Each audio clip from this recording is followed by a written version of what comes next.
So welcome to WION. My first question to you is that how do you see the current security situation in Europe? We know that the war, it's over 3 years now and the war continues. Of course, the situation is really severe. So we are talking about the war in Ukraine. That's the biggest war we have had in Europe since the Second World War. And especially for Finland, it's a big thing, since what we are witnessing is that Russia, which is a neighboring country to Finland as well, attacked on another neighboring country, Ukraine. So we Finns take Russia's actions really seriously. So there are reports of a buffer zone being planned. Anything on that, sir? No, I think that's too early to say. Where we are right now, there are obviously lots of talks and attempts to have a ceasefire, and then later on to start negotiations on the possible peace agreement.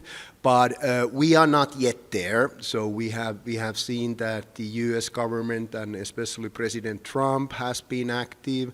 Of course, we Europeans, we are active, and I believe in this situation, it's actually the Ukraine which wants most to have the fighting to stop. And of course, we have to always remember that what happened was that Russia attacked on its neighbor. So Russia is the aggressor and Ukraine is the victim. So my final question, how has the security situation changed for your country since the war started in 2022? How is, I would say, life in many ways, the security situation pre-2022 and post-2022? The life for ordinary Finns are the same, but of course a lot has happened when it comes to Finland, its status and all that. So the most sort of obvious consequence of Russia's illegal war is that Finland became member of NATO.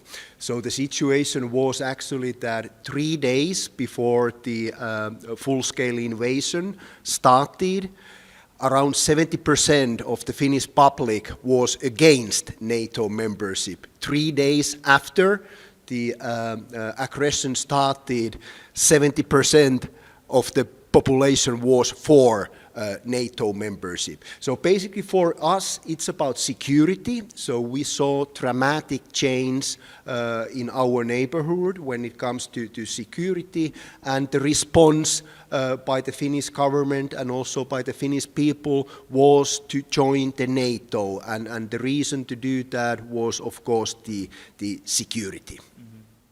And how do you see the global positioning in terms of the war which has happened?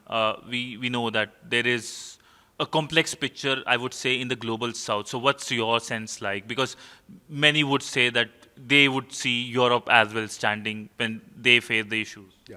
So we, coming from Finland, which is a small country, so we have always respected the UN Charter, and there basically what are sort of key things are sort of right for every country to choose its kind of military and also foreign policy directions, and also what is the basis of the UN Charter. That's that everybody respects independence, sovereignty, and territorial integrity, and those are now being violated by Russia in Ukraine. So for us, I mean, the picture is really clear. We always stand for the UN Charter and for the international law. Thank you so much, sir, for speaking to WION and giving us a view about the Finnish view about the ongoing war in Europe, which has completely changed the security situation in the continent. Thank you so much, sir. Thank you so much. With video journalist Sidhant for WION in New Delhi.